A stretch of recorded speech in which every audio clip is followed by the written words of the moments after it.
People are moving to Central Florida in record numbers, and they're making these 5 mistakes week in and week out.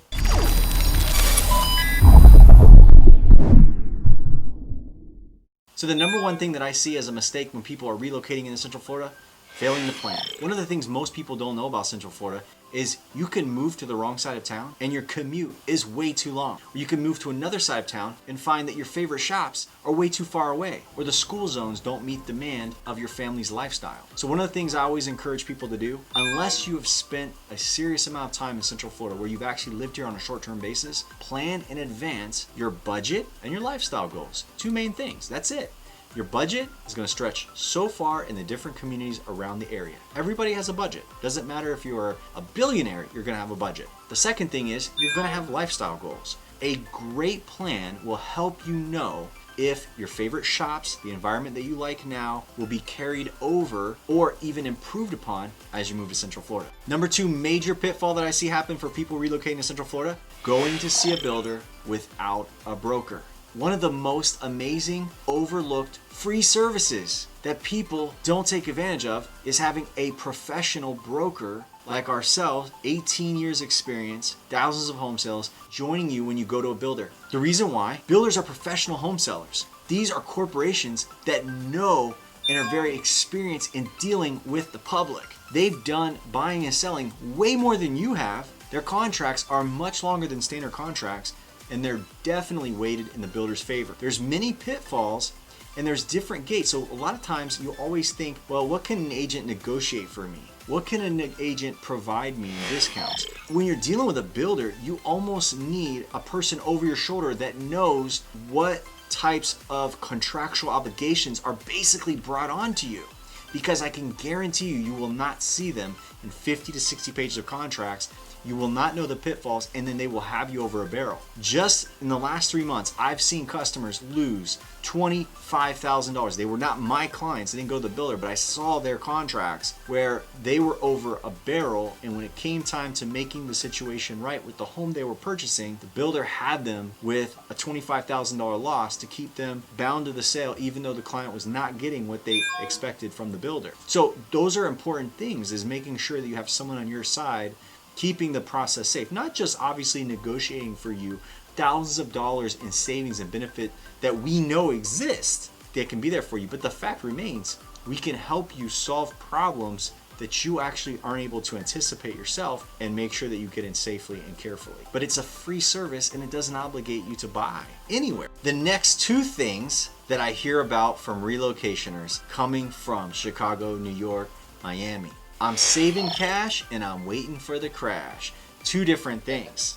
I'm saving cash and I'm waiting for the crash. The reason why this is a huge fallacy is you're moving into Central Florida in a very highly positive demographic area, which is booming. There's no homes for sale. There's shortages of supply oftentimes, not just now, but in times in the past. It's a frequent occurrence in this area. So one of the things that people say is, I'm trying to build out my future better by saving money for the purchase. And so when I talk about that, the problem with that person saying something to that effect is our housing market in most times and in most areas is appreciating, going up in value faster than you can save money. So you actually aren't able to get ahead of it. The other thing is the people that say, I'm waiting for the crash. I'm waiting for the crash. In my world, I believe that we saw the crash in the 2000s, and most people feel like the crash nowadays is this market-wide epic crash. It's not that way anymore. Ever since that main crash where all of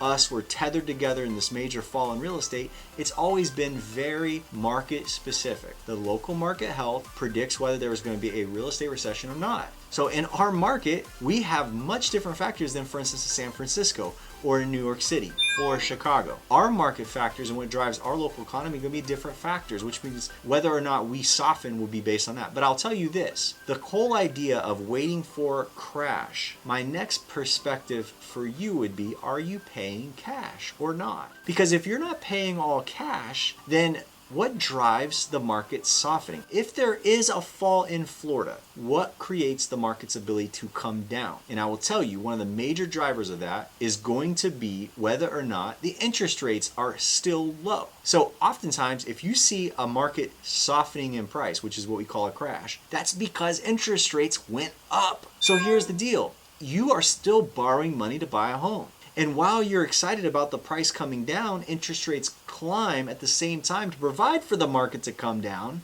which costs you way more money. So even while you're like, wow, yay, I got a win, I save 5% on my home purchase, the reality is you might have lost 50, 75, 100,000, depending on the interest rate change. A 30-year debt, you're talking massive cost that's not really accounted for. You're not weighing in how time and ownership is actually affecting the savings. And so a lot of times when people say I'm waiting for the crash, if you're paying cash, then you're in a different position to say I want to time the market because you don't actually have a borrowing cost. But one of the things that is going to shift with the market is when prices drop, if they ever do again, and everything goes up and down, right? Theoretically, the interest rates have a play in that in our marketplace. They go up. Prices will drop because the borrowing power of buyers shrinks. So the reality is that you're not necessarily getting yourself ahead in a market like ours. In fact, time is not on the buyer's side in Central Florida. As it stands right now, time is not the friend of the buyer, meaning every single month you don't get in the market, you're actually losing your ability to pay what you could have paid 30, 60, 120 days ago, which in most areas of Central Florida right now,